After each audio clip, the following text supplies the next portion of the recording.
Kedengaran Bapak Ibu suaranya? Kedengaran. Dengar Bu Listi. Dengar Bu Listi. Dengar Bu, ya. Tata rekod juga, Tata. Dengar Bu.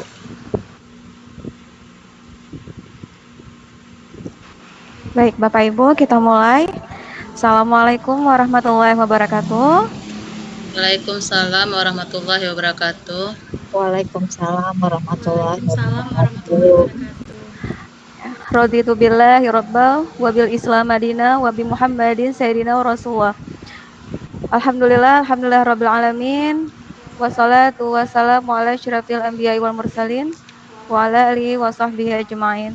Puji syukur marilah sama-sama kita panjatkan kehadirat Allah Subhanahu wa taala yang mana berkat nikmat sehat yang diberikan kepada kita dapat berkumpul di ruang virtual ini dalam rangka diseminasi budaya positif.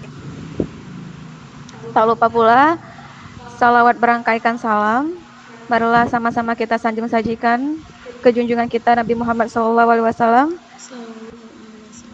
yang telah membawa kita dari alam kebodohan ke alam yang penuh dengan ilmu pengetahuan seperti yang kita rasakan saat ini. Baik Bapak Ibu, di siang hari ini saya ucapkan ribuan terima kasih yang sudah berhadir di ruang virtual ini untuk saling sharing kita dalam materi budaya positif. Nah, secara tidak langsung Bapak Ibu, sebenarnya sehari-hari kita sudah menerapkan budaya positif di sekolah kita, seperti saat hari kita piket, kita salam siswa, kita sapa siswa, kita senyum pada siswa, berdoa sebelum dan sesudah pelajaran, merayakan hari-hari besar Islam, atau pembiasaan positif seperti sholat duha berjamaah, ataupun sholat zuhur berjamaah, baca yasin. Nah, itu juga merupakan sebuah budaya positif. Nah, akan tetapi Bapak Ibu, ketika kita sehari-harinya dalam mengajar siswa itu ada siswa yang bertengkar, bermasalah. Nah, kita juga mendisiplinkan mereka itu dengan disiplin-disiplin positif.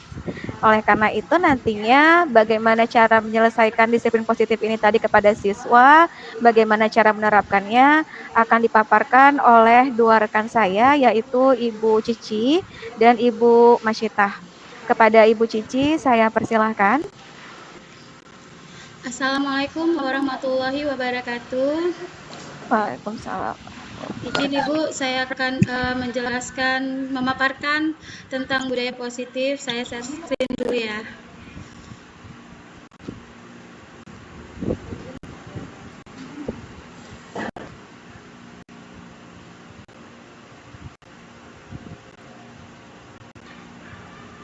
Masuk kah?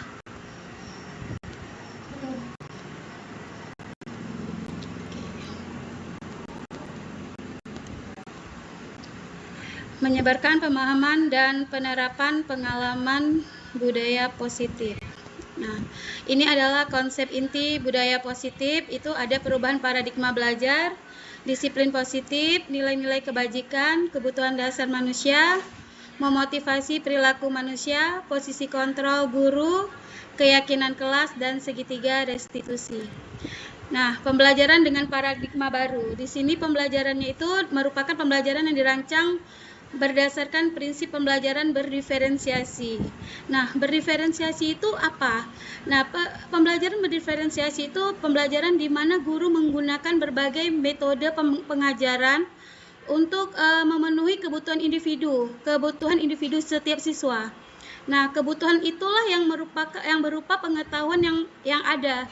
Contohnya seperti gaya belajar, minat siswa, dan pemahaman terhadap pembelajaran. Nah, sehingga di sini para peserta didik itu belajar sesuai dengan kebutuhan berdasarkan tahap perkembangannya. Seperti itu. Tapi tetap kembali ke untuk mewujudkan profil pelajar Pancasila. Terus kita lanjut mengkonsepsi tentang teori kontrol. Nah, di sini ada ilustrasi ilusi pengontrol murid. Terus ilusi bahwa semua penguatan itu positif dan bermanfaat. Lalu ada ilusi bahwa kritik dan membuat rasa bersalah mampu menguatkan karakter. Yang terakhir ilusi bahwa orang dewasa berhak memaksa. Nah, ini adalah beberapa miskonsepsi tentang makna kontrol, yaitu yang perlu kita luruskan itu adalah yang pertama, guru mengontrol murid. Nah, di sini sebetulnya kita sebagai guru itu tidak bisa mengontrol murid jika ia tidak mau. Tetapi di sini harus berdasarkan dari keinginan anak didik itu tersendiri. Nah, yang kedua, penguatan positif, efektif dan bermanfaat. Nah, di sini semisalnya kita membujuk dan menasihati anak didik tersebut. Jika terlalu dalam, murid itu kadang terasa terganggu dan tidak mandiri dalam mengontrol dirinya. Yang ketiga, kritikan dapat membuat orang merasa bersalah. Di sini kita harus mengeluarkan kritikan. Nah, kritikan tersebut itu harus kritikan yang membangun murid untuk lebih percaya diri, seperti itu. Dan yang keempat, orang dewasa memiliki hak untuk memaksa. Nah, di mana di sini kita harus menentukan pilihan. Pilihan itu adalah hak setiap masing-masing manusia. Nah, di situ jadi murid memilih, di mana murid memilih mengizinkan dirinya dikontrol. Nah, guru bukan sebagai bentuk kontrol, tetapi di situ menjadi kebutuhan dasar yang dipilih oleh muridnya sendiri. Nah, di situ. Jadi bagaimana upaya untuk mempengaruhi murid agar mengulangi perilaku tertentu itu merupakan upaya untuk mengontrol murid tersebut. Di mana di sini kita menggunakan kritik dan rasa bersalah sebagai alat kontrol. Itu kan selalu yang kita gunakan di setiap kelas. Nah, di situ jadi menggunakan kritik dan rasa bersalah sebagai alat kontrol untuk mengontrol murid justru dapat mengarah pada identitas gagal. Nah, pasti murid itu akan melakukan ulang lagi, dia melakukan kesalahan yang sama, melakukan kesalahan yang sama, seperti itu. Terus pendekatan teori kontrol. Nah, kalau setiap kebutuhan anak-anak itu kan selalu berbeda-beda. Maka dari itu untuk dalam penyelesaian masalahnya itu kita menggunakan restitusi. Menggunakan segitiga restitusi untuk menyelesaikan permasalahan yang terjadi pada anak. Seperti itu. Nah, contoh misalnya ada anak didik kita, misalnya dia lagi ribut nih di dalam kelas, seperti itu kan. Nah, jadi dengan adanya kita memanggil siswa itu, tetapi kita tidak memberikan hukuman terhadap dia, tetapi kita memberikan kita kasih pengarahan kepada anak, itu jangan diulangi lagi, seperti itu. Terus disiplin positif. Nah, di sini disiplin positif berasal dari kata disiplin yang artinya belajar, mengacu pada disiplin diri yang memiliki tanggung jawab terhadap apa yang dilakukan berdasarkan nilai-nilai yang diyakini. Nah, di sini disiplin positif itu juga merupakan cara penerapan disiplin yang bertujuan untuk menumbuhkan kesadaran serta memperdayakan peserta didik tanpa imbalan atau penghargaan atau ancaman. Seperti tadi anak kalau misalnya dia udah berbuat salah itu kita di sini tidak memberikan ancaman, tetapi berupa nasihat yang membangun dirinya agar dia tidak membuat kesalahan lagi, seperti itu. Nah, tujuannya apa? Untuk menciptakan peserta didik yang memiliki disiplin diri sehingga mereka berperilaku mengacu kepada nilai-nilai kebajikan.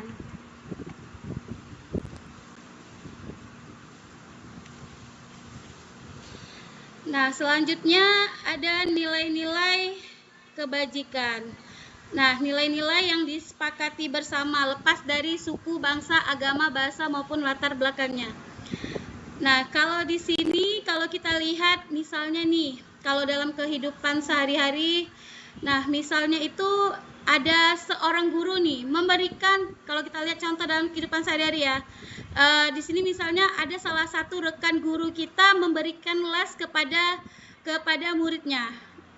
Nah, itu seperti itu. Terus jadi murid-murid yang mengikuti les privat ini dia mendapatkan soal-soal yang akan dijadikan bahan tes, dan tentunya bahan itu untuk menjadi mereka itu sangat baik dibandingkan dengan murid-murid lainnya. Nah, itu contoh sebuah kasus. Nah, dari kasus itu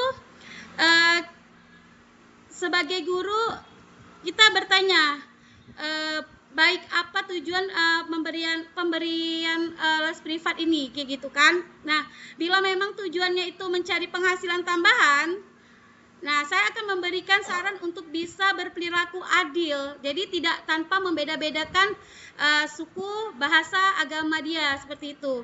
Jadi terkadang ada murid yang tidak mampu dia untuk mengikuti les, mungkin karena biaya, seperti itu. Jadi kita tetap adil dalam memberikan nilai kepada murid-murid yang lain, tidak hanya kepada murid yang mengikuti les privat tersebut, seperti itu. Nah, kebutuhan dasar manusia. Pastilah ya, setiap manusia itu memiliki kebutuhan dasar, memiliki tujuan tertentu yang dilakukan. Itu pasti kita kalau bicara kebutuhan dasar itu pastilah inginnya yang senang, yang baik-baik, seperti itu kan. Nah, itu jadi manusia itu memiliki tujuan tertentu. Nah, usaha yang terbaik yang kita untuk mendapatkan apa yang kita inginkan, seperti itu. Nah, ketika kita mendapatkan apa yang kita inginkan, nah sebetulnya di saat itulah kita sedang memenuhi satu atau lebih dari kebutuhan dasar kita. Nah, apa aja kebutuhan dasar kita?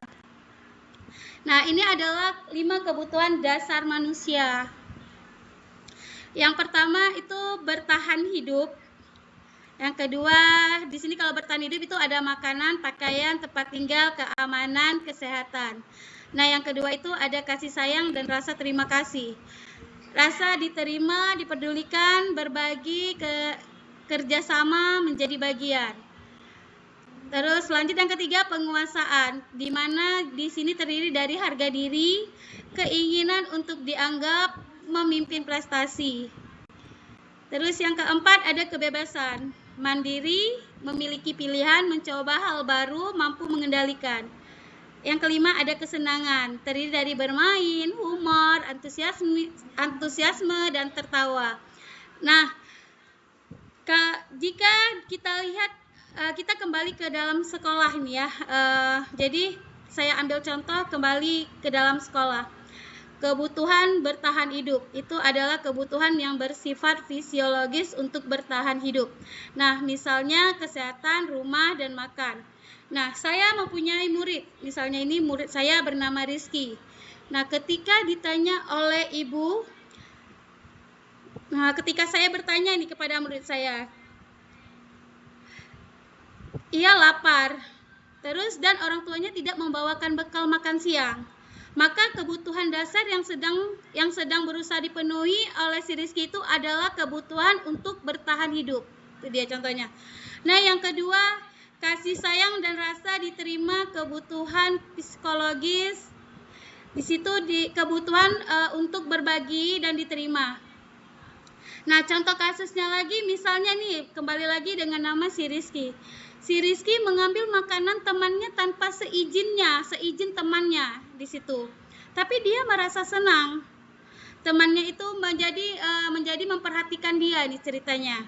Nah, ketika temannya itu melaporkan nih kepada si guru, dan gurunya memberitahu lagi kepada orang tuanya, sehingga orang tuanya jadi memperhatikan dia. Maka kebutuhan dasar yang sedang si Rizky penuhi itu adalah kebutuhan kasih sayang dan rasa diterima oleh temannya dan guru-gurunya, seperti itu. Yang ketiga ini adalah kebebasan, di mana kebebasan itu adalah kebutuhan akan kemandirian, otonomi, memiliki pilihan, dan mampu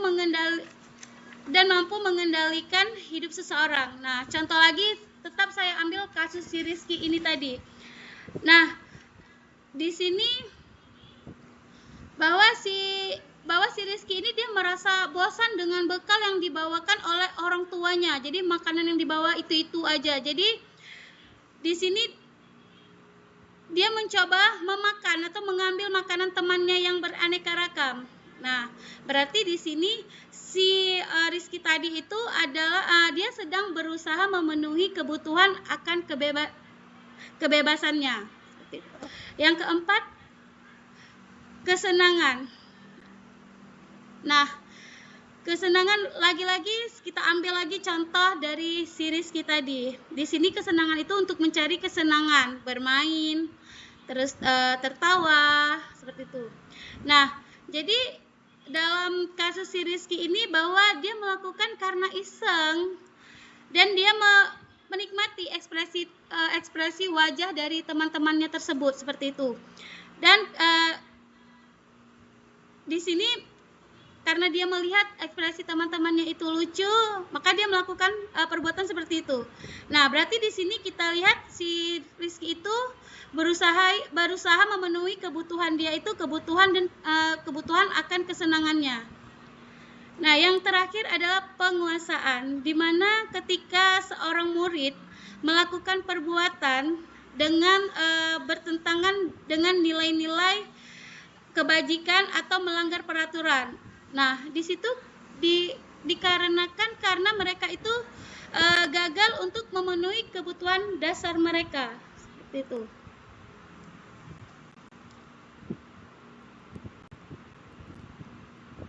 Nah, di sini ada motivasi perilaku manusia, di mana untuk inilah yang tadi kita mencari kesenangan itu. Jadi di sini untuk menghindari ketidaknyamanan hukuman. Nah, kita kan kalau untuk mencari kesenangan pastilah ini juga kita hindari seperti itu ya. Terus mendapatkan imbalan atau penghargaan dari orang lain. Lalu untuk menjadi orang yang mereka inginkan dan menghargai diri sendiri dengan nilai-nilai yang mereka percayai.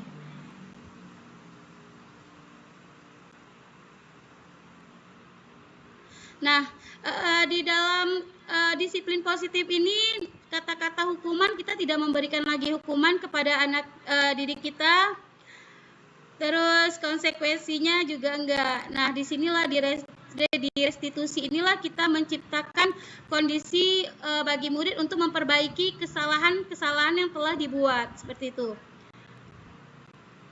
Nah, di dalam restitusi ini juga kita mencari bagaimana solusi yang kita berikan kepada anak didik kita. Nah, di sini ada 5 posisi kontrol, 5 posisi kontrol guru. Nah, kalau kita sadari di dalam di dalam sekolah, misalnya di dalam kelas. Nah, posisi kita ini sebagai apa? Seperti itu. Posisi kita sebagai apa?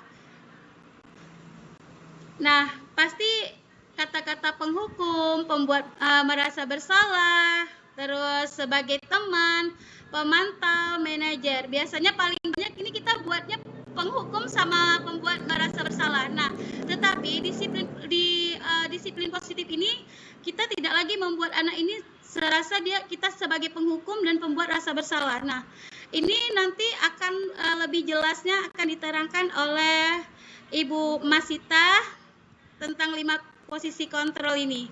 Dan sekian pemaparan dari saya dan akan dilanjutkan oleh Bu Masita. Bu Masita, dipersilakan.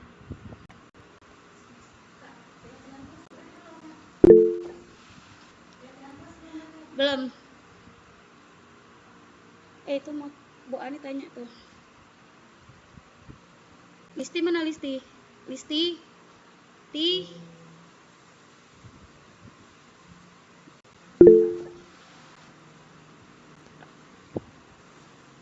Pertanyaannya belakangan aja bilang. Listi mana dia, moderator? Apa? Assalamualaikum warahmatullahi wabarakatuh. Terima kasih Ibu-Ibu, Bapak-Bapak semua yang sudah semangat siang-siang gini kami mengganggu waktu istirahatnya ya. Terima kasih sudah berpartisipasi dalam Zoom komunitas belajar kita. Di sini saya akan menjelaskan tentang budaya positif tentang 5 posisi kontrol kita sebagai seorang guru. Di sini yang tadi dijelaskan Bu Cici adalah 5 posisi kontrol kita sebagai seorang guru adalah yang pertama penghukum. Penghukum itu identik dengan nada suara tinggi, kemudian bahasa tubuh dengan mata yang melotot dan juga jari-jari menunjuk gitu ya Bapak Ibu ya. Jadi kebanyakan dari kita pasti menerapkan posisi kontrol kita sebagai penghukum tanpa kita sadari bahwa posisi penghukum ini membawa efek jangka panjang bagi anak-anak kita karena bisa menimbulkan rasa sakit, kemudian seperti trauma, seperti itu ya. Jadi dia akan mengingat terus sampai ketika mereka sudah dewasa gitu. Jadi dalam diseminasi budaya positif ini kita mengharapkan agar posisi penghukum ini tidak lagi kita jalankan di kelas kita atau di sekolah kita.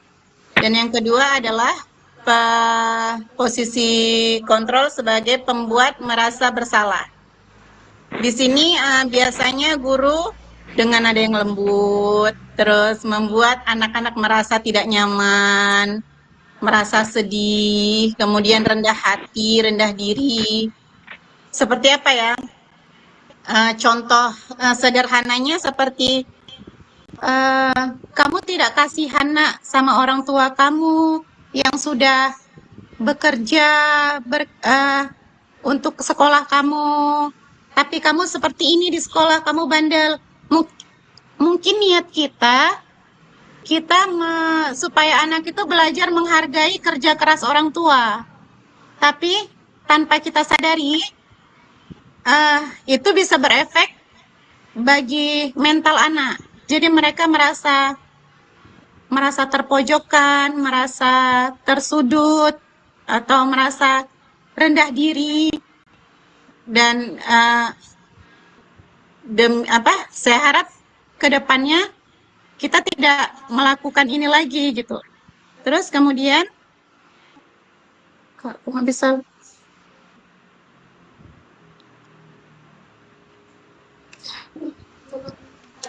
Kemudian yang posisi ketiga adalah teman. Kalau teman ini lebih ke menggunakan hubungan baik atau humor sebagai untuk mempengaruhi seseorang atau murid. Tapi di sini bisa kita garis bawahi, terkadang posisi teman ini jadi di luar batas. Anak atau siswa kita jadi tidak punya batasan antara guru dan siswa. Jadi anak jadi nggak hormat gitu sama kita gitu. Jadi gimana ya? Niat kita sebenarnya baik supaya mereka tuh bisa lebih dekat sama kita gitu. Tapi terkadang anak-anak tidak mengartikannya seperti itu. Dan yang selanjutnya adalah posisi kontrol guru sebagai pemantau. Guru di sini mengawasi berdasarkan peraturan dan konsekuensi yang berlaku. Contohnya kita mengingatkan murid saat dia melakukan kesalahan dengan berapa kali nih dia sudah melakukan kesalahan. Jadi kita mengingatkan dan mengingatkan kembali. Oh ini udah ketiga kalinya loh kamu melakukan kesalahan. Dan ini masih bisa kita lakukan. Dan yang kelima adalah posisi manajer. Posisi ini kita mempersilahkan murid untuk bertanggung jawab dan mendukung murid untuk menemukan solusi. Jadi kita tidak menghakimi murid, lebih ke sharing kepada murid apa yang sudah mereka lakukan, mengapa mereka melakukan itu, kemudian bagaimana cara mereka mengatasi masalah yang sudah mereka buat. Seperti itulah. Dan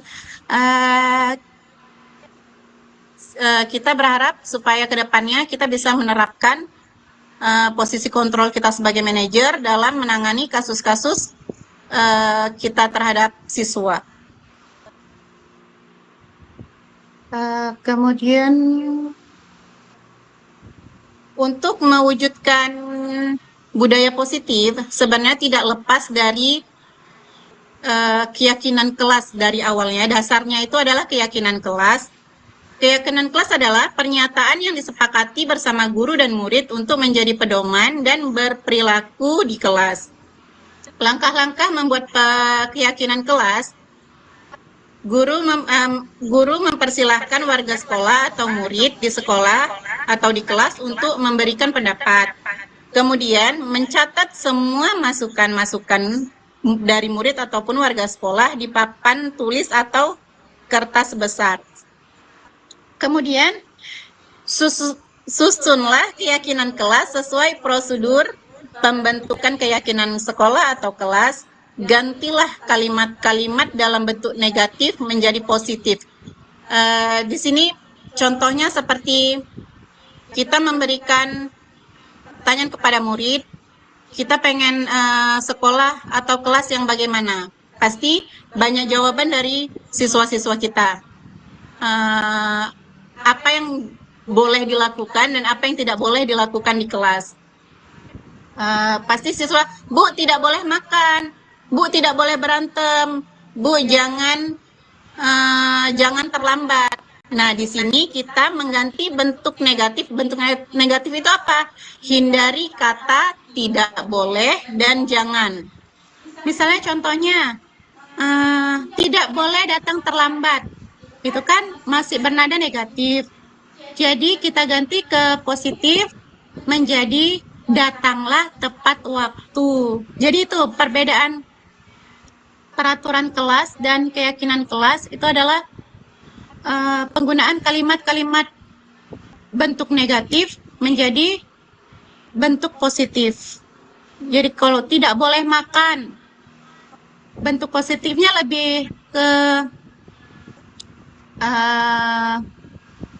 patuhi aturan kelas atau apa ya, bisa dibilang tidak boleh makan lebih kemana itu ya? Ada yang tahu nggak Ibu, Bapak Ibu? Ada yang tahu nggak? Kalau tidak boleh makan itu kan bentuk negatif. Bentuk positifnya apa? Kalau tadi kan kalau tidak boleh datang terlambat, itu bentuk negatifnya. Kalau bentuk positifnya datanglah tepat waktu. Kalau tidak boleh makan dan minum di kelas, ada yang tahu? Kayaknya masih ngantuk semua ya.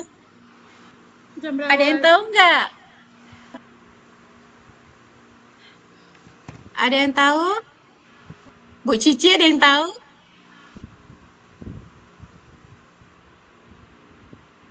Nggak ada yang tahu ya? Kalau tidak boleh makan dan minum di kelas itu bisa kita ganti dengan jagalah kebersihan, karena kalau makan di kelas kan bisa kotor. Jadi kita ganti kalimat positifnya dengan menjaga kebersihan kelas. Kemudian yang selanjutnya adalah tinjau kembali daftar curah pendapat yang sudah dicatat.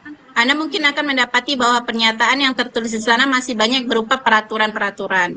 Dan yang kelima adalah keyakinan sekolah atau kelas selanjutnya bisa dilekatkan di dinding kelas di tempat yang mudah dilihat oleh semua warga kelas. Kebutuhan dasar tadi sudah. Kemudian yang selanjutnya adalah segitiga restitusi. Segitiga restitusi adalah cara untuk kita dalam menyelesaikan masalah, di mana posisi kontrol kita sebagai guru adalah sebagai manajer. Segitiga restitusi ini mempunyai 3 tahapan. Yang pertama adalah menstabilkan identitas. Yang kedua adalah validasi tindakan yang salah. Dan yang ketiga adalah menanyakan keyakinan. Dalam menstabilkan identitas adalah seperti contohnya kita memberikan penguatan kepada anak bahwa setiap orang pasti pernah melakukan kesalahan.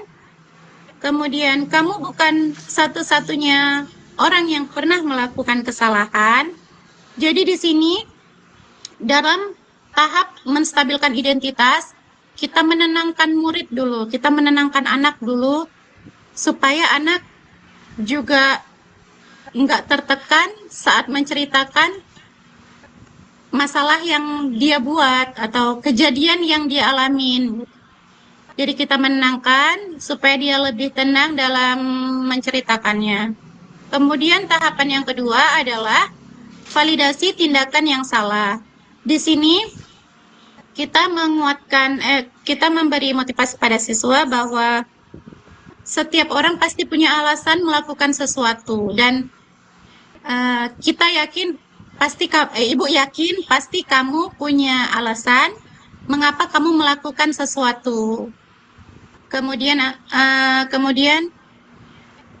apa yang kamu dapatkan saat kamu melakukan itu? Misal salah satu contoh, ada anak-anak gitu yang mengganggu anak lainnya.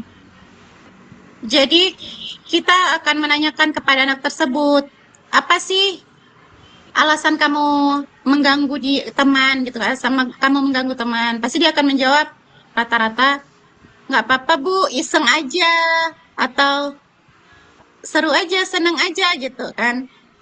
Terus apa sih yang kamu dapatkan? Maksudnya setelah mengganggu teman tuh apa yang kamu dapatkan? Dia bakal menjawab, nggak ada Bu, cuman iseng aja, senang aja. Ada nggak cara lain yang bisa kamu, ada nggak cara lain untuk mendapatkan kesenangan yang kamu maksud tanpa mengganggu teman gitu. Jadi kita akan nanya balik ke siswa. Selain mengganggu teman, ada nggak yang bisa buat dia senang gitu? Ya mungkin siswa akan menjawab dengan, ada Bu, dengan permainan atau enggak, olahraga. Biasanya seperti itu. Dari ada beberapa siswa yang saya observasi, mereka melakukan itu karena senang. Ada ada sih adakah yang bisa mereka lakukan selain mengganggu teman gitu? Mereka jawab, ada Bu, olahraga. Nah, dari situ kan kita udah tahu jawabannya. Ada nih sesuatu yang bisa lakukan lebih positif ketimbang mengganggu teman. Jadi kita motivasi anak lagi supaya dia terbiasa untuk menghindari hal-hal yang negatif. Dan kemudian di tahapan yang ketiga adalah menanyakan keyakinan kelas. Keyakinan kelas seperti yang sudah kita buat, karena kan keyakinan ini kan kita buat secara bersama. Bukan hanya peraturan dari kita seorang guru, tapi kesepakatan antara siswa dan guru. Jadi kita kembalikan lagi kepada mereka.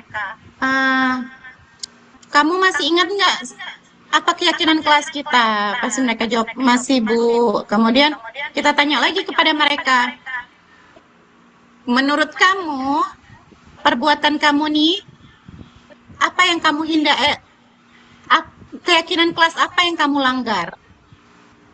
Misalnya kalau misalnya mengganggu teman, berarti tidak menghargai dan menghormati orang lain, gitu kan? Menghargai dan menghormati orang lain itu salah satu keyakinan kelas. Jadi kita tanya lagi, lalu bagaimana cara kamu mengatasi masalah yang sudah kamu buat? Dengan cara apa kamu mempertanggungjawabkan kesalahan-kesalahan kamu? Jadi kita kasih lagi kepada siswa, kita balikan lagi kepada siswa supaya siswa ini mampu berpikir, kemudian mampu bertanggung jawab atas diri dia sendiri. Kita apresiasi apapun pendapat siswa, tapi tetap kita arahkan ke hal yang positif. Seperti Bu, saya akan minta maaf dan saya tidak akan mengulanginya lagi. Kita apresiasi, kemudian kita tambahkan penguatan lagi, boleh untuk saat ini Ibu maafkan, tapi ke depannya kamu tidak boleh mengulanginya lagi.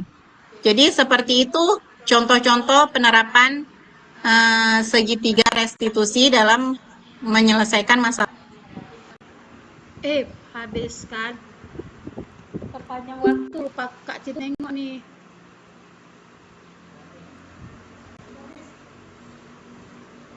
Mana si Listi? Kita keluar sendiri. Kayak mana jadinya nih? Ti!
Peraturan apa?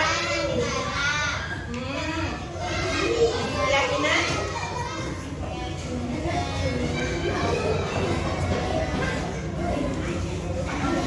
Tahu? Nyerah? Kebenaran? Ibu luruskan lagi ya. Beda keyakinan kelas dan peraturan adalah kalau peraturan yang buat itu ibu. Ibu yang buat aturan-aturan yang harus kalian ikutin. Berarti ada unsur pemaksaan. Kalian mau nggak mau harus ikut peraturan ibu. Nah, ibu nggak mau ada unsur pemaksaan. Jadi di kelas kita buat Abid. Jadi di kelas kita ibu tidak buat peraturan, tetapi keyakinan. Keyakinan itu apa? Keyakinan adalah kesepakatan bersama yang kita pilih, yang dipilih oleh setiap murid untuk kita jadikan nilai-nilai kebajikan yang berdampak positif. Nah, kira-kira anak-anak ibu pengennya kelas kita itu bagaimana? Bersih terus, tidak ada main-main. Nah, di sini ibu akan bagikan sticky note. Jadi ibu, kalian akan menuliskan keyakinan kalian di sini. Nah, kalian apa yang mau? Tidak boleh makan di kelas atau tidak boleh datang terlambat. Kalian tuliskan di sini peraturan yang kalian mau kita jalankan di kelas. Bisa? Bisa? Ibu bagi satu persatu ya. Kalian tulis. Tulis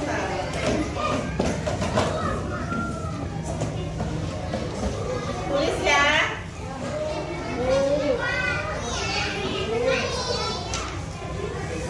Tulis ya. Boleh. Apa? Misalnya tidak boleh datang terlambat atau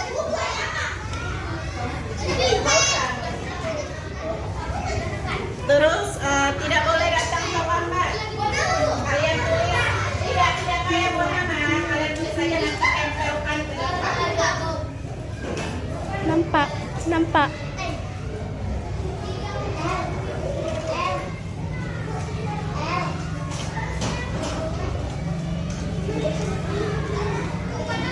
Gak usah nak.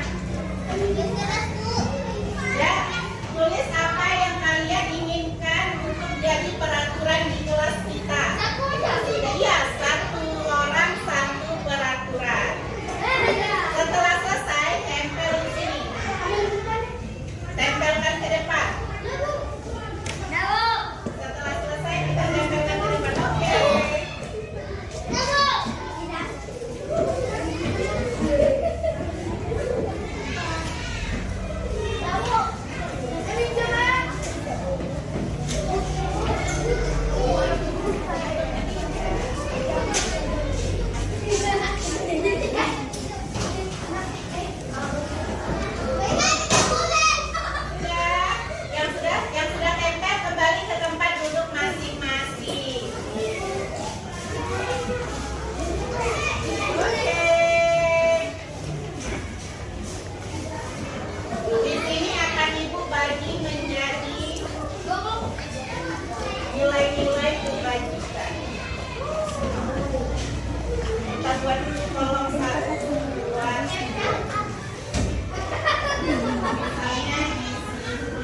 dari keyakinan disiplin. Sekarang yang bersih. Tidak boleh buang sampah, tidak boleh makan di kelas apa? Kalimat positifnya? Jagalah kebersihan.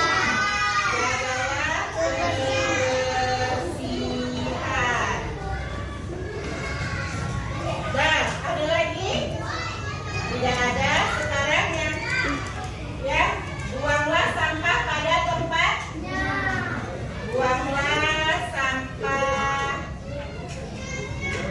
pada tempatnya, ya Allah.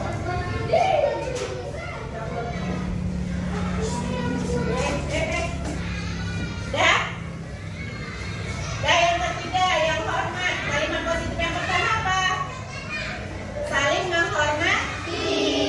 Saling menghormati antara warga sekolah. Siapa itu warga sekolah? Dari mulai kepala sekolah, kemudian guru-guru dan siswa yang berada di lingkungan SD Negeri 3. Nah, anak-anak ibu, dari sekian penjelasan ibu, mengerti kan apa itu keyakinan kelas? Coba kita sudah sepakat dengan keyakinan yang kita buat? Sudah sepakat? Bisa kita bertanggungjawabkan? Coba bacakan yang pertama. Apa keyakinan kelas kita? Belajar tepat waktu, kemudian rajin mengikuti pelajaran, kemudian selanjutnya